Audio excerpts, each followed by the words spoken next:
Le centre médical d'arrondissement de l'Indé se positionne fièrement au cœur de la ville de Garoua. Dépendant du district de santé de Garoua 2, cette formation sanitaire projette une évolution qui séduit.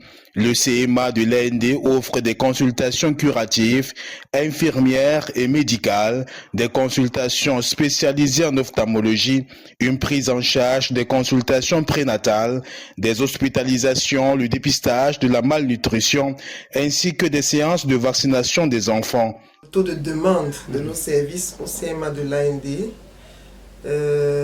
va de façon croissante depuis quelques années en termes de quantité, mais en termes de différentes variétés, c'est-à-dire de qualité, des qualités de nos prestations. Donc, en général, nous avons une fréquentation à prédominante féminine, dont les besoins sont tournés vers la santé de reproduction de la femme. Et nous avons de plus en plus une forte demande des femmes dans l'aire de santé de l'AND, mais au-delà même du district de santé de Garoua 2, où est logé le CMA de l'AND.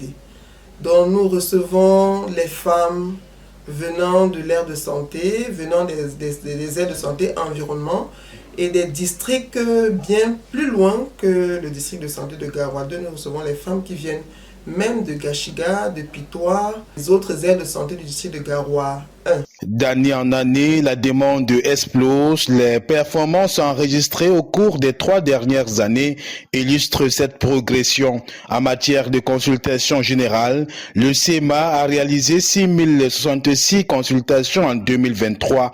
Ce chiffre est passé à 8198 patients en 2024 avant d'atteindre 8830 consultations en 2025.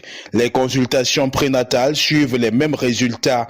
Une transformation de ce CMA en hôpital de district serait donc la bienvenue en faveur de la population de Garoua. Toutefois, les besoins réels ne manquent pas. Nous avons vraiment un fort besoin en termes de ressources humaines pour répondre véritablement aux sollicitations de la communauté que nous servons depuis plusieurs années. Nous avons vraiment besoin de renforcer le personnel de la santé de reproduction, comme je l'ai dit tout à l'heure. Les sages-femmes, nous n'avons que 2 sages-femmes par exemple, pour faire accoucher en moyenne 100 femmes par mois. C'est vraiment insuffisant.